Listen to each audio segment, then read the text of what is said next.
All the models have a great story. And in some ways, had it not been just an ordinary film, they wouldn't have lived on in time, whereas now everyone carries the weight of history.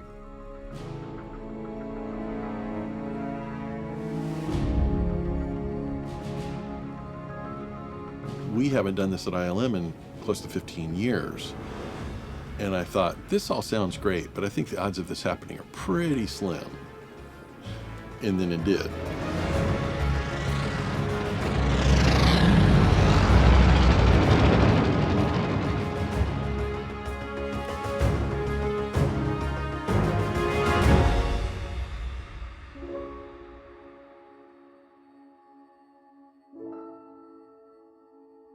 Working with Jon Favreau is amazing because he's a very innovative filmmaker. He likes to push the boundaries of technology as far as possible, and yet he's very grounded in reality. One of the most exciting things that we're creating for The Mandalorian is a new spaceship. And Jon had a really distinct idea of what he wanted. He wanted an Army surplus vehicle, a vehicle that perhaps predates the X-Wings. And so the first goal was really find what is that simple shape that worked really well. We're going back to the George Lucas, Ralph McQuarrie school and of an iconic shape, which it's hard to do because it does not look as complex in a sketch or in a model as some other design might.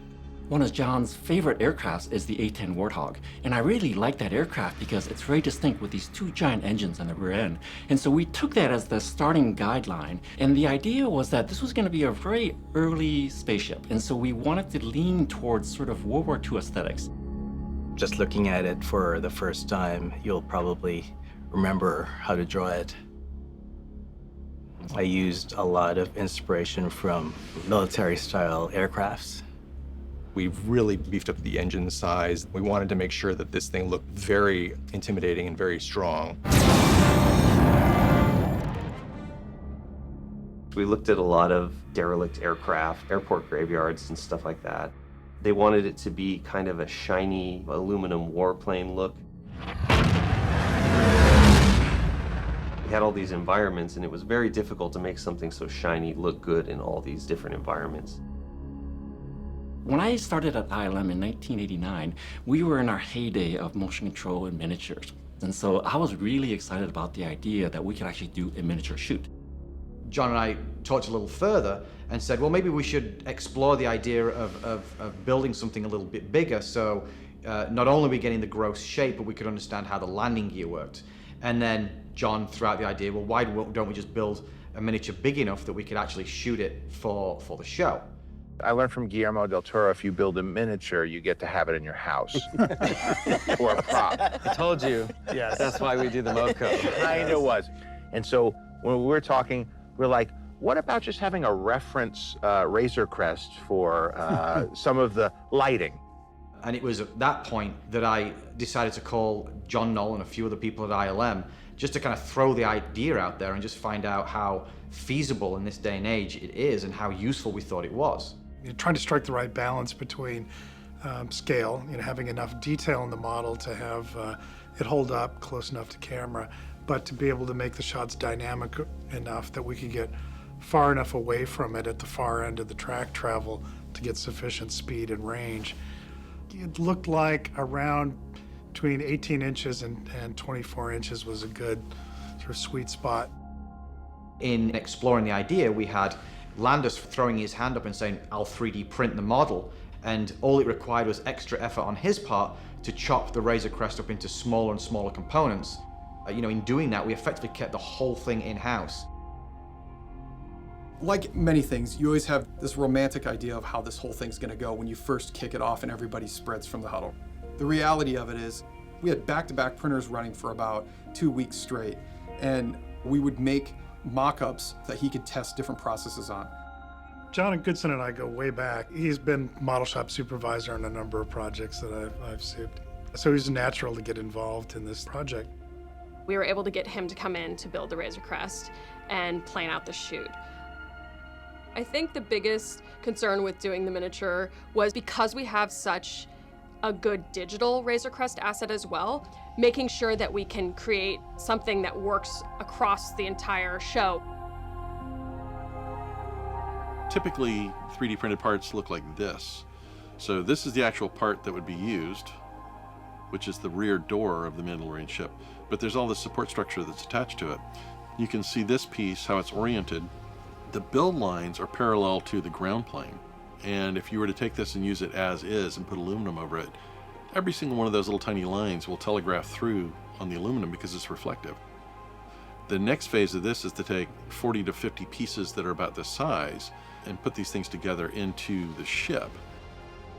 John would come and pick up parts literally as I was ripping them off the printer, and he'd take them away. And then people would come in, John Knoll and others that were excited to see this stuff, and I'd say, hey, there were just 15 parts here, I swear, but now they're gone. Goodson's got them, and he's working on them. At a certain point, I walked into the shop, and he had all of those parts, and he was finishing them, and he had a mold that he was doing of the fuselage, and it kind of became real to me that it's actually coming together.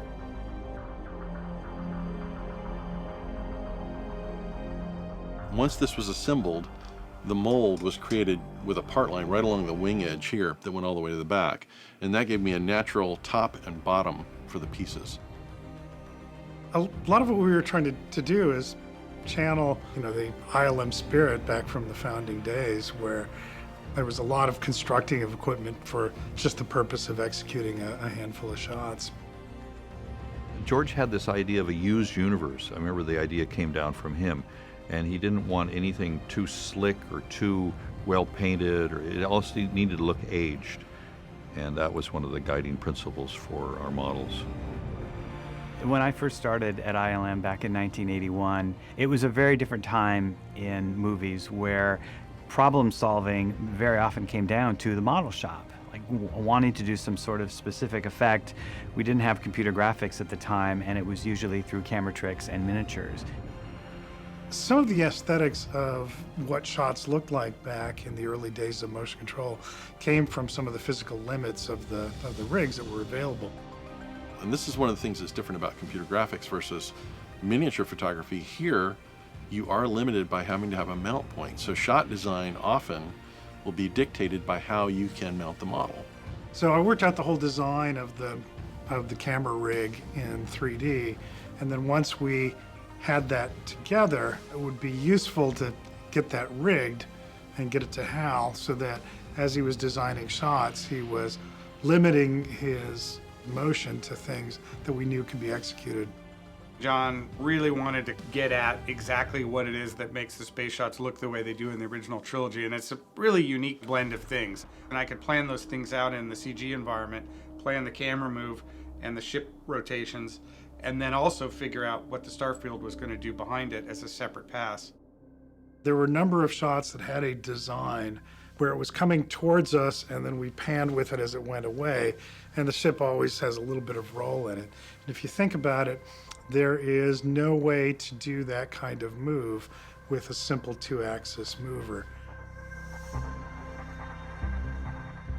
Early in my career, I used to actually build motion control equipment. I used to write motion control software, so this was a chance to kind of revisit some of that work from early in my career and revisit with some of the new things that are available now, 3D printers and CNC hobbyist machines. So it was a chance to kind of take all of that and build up a production-ready motion control system from scratch. The thought was, if we could build this motion control system to basically just do what the shots needed to do, we could make this all work. And we were targeting the end of May for when the shoot was going to be, and everything was underway. The model was being built. I was machining pieces for the motion control system. When we got word that John wanted to show a shot of the miniature done this way at Celebration, you're excited for that audience to see that thing. And for us, our first audience was our colleagues. So when they saw it, the good news is everybody liked it. But then it shifted quickly from excitement of everyone receiving it so well to, we should show this at Celebration. And that meant everything had to move up about 5 weeks. You're not the only Star Wars fans. Up at ILM, there's a lot of Star Wars fans too, and people started coming out of the woodwork when they heard that we were doing this. We figured, all right, what are the minimum deliverables to be able to execute a shot for celebration? There wasn't enough time to back up and change anything, really. We just needed to go back in and do the paint, weathering. We didn't have a cockpit interior yet or lights up there. So it was the basic ship. We were at a point where it's like, this is what we got. We got to shoot it like right now. So we picked a shot that we thought could be done, that the miniature could be finished to a state that was sufficient to hold up in that flyby shot. John took the aluminum components that were going to be the vertical supports for his track. They became his track. He was able to get 15 feet of track, and we shot it in a conference room. The drive electronics and the software, there was no way it could be done 5 weeks early. So we rented an old Cooper system from General Lift, and these were the systems that we used to use on our motion control stages. When the interface booted up, it was straight out of 1992. Coming from visual effects from way back when we were doing miniatures all the way to the transition to digital, and now we're given an opportunity to actually work on a miniature, it was just mind-blowing.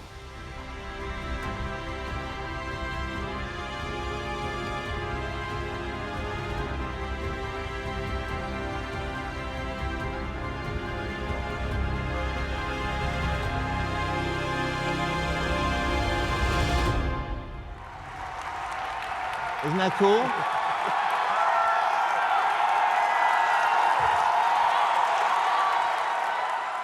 And what was really wonderful was that very first early proof of concept, which was originally maybe 1 or 2 shots, start to evolve. And so the scope of the project actually started to expand, even though our schedule didn't expand. And what was really wonderful was that we realized, okay, look, maybe we can actually get the camera closer. But our cockpit wasn't fully built out. So John Goodson went in there on his own and started to trick out the cockpit. We added more lights, we finished the back end. And we really started to slowly work our way almost all the way around the model to create something that was just an incredible model that we could shoot from many different angles. And that proved to be really wise because we ultimately ended up using quite a few of the shots of the miniature.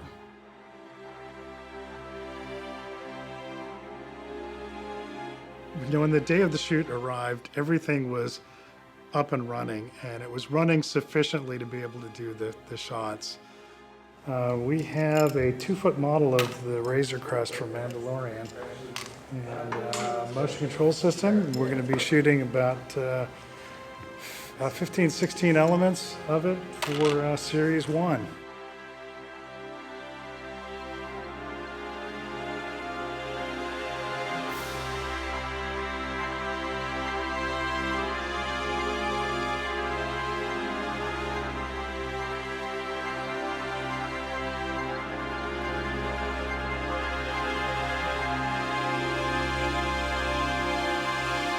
In space, for the most part, what you have is the sunlight, and you have a couple of bounce cards to fill some light into the shadow side of the ship.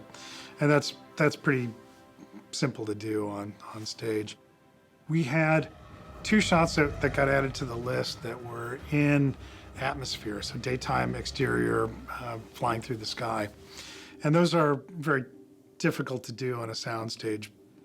So the approach that we took was to take the Razor Crest and surround it with a foam core tent. I guess we call it a gazebo.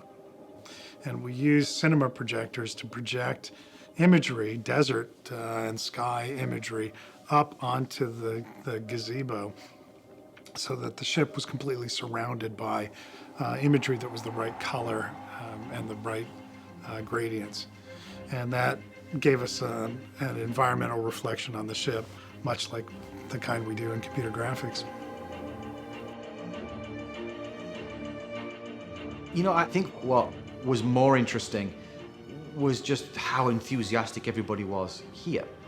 There was a buzz about the place from the folks that knew what we were doing, but in addition to that, the people that were helping out. It's been a little while since we've done a motion control shoot here. So we had a pretty steady parade of folks coming by who wanted to get a look to see the thing running. The impact of having that model was much broader than the 15 shots that it was in. It made the rest of the CG shots of the Razor Crest a lot better because we used the photography of the miniature to hold the CG model up to a really high standard. In the end, I think it's pretty hard to tell the difference. Jon Favreau was adamant that this felt like old school Star Wars. Everybody was all hands on deck. We were just trying to create the most incredible imagery on the screen as possible. It's fun to continue to dig into those old films and learn stuff about them you never knew before. It also speaks to one of the things I love about Industrial Light and Magic, which is the history of this place. The collaboration was exceptional, and the team was exceptional. And that's what I enjoy working with John and Doug and everybody else. The freedom you're given to be creative, to know that we are really just all playing with Star Wars toys like we're kids again.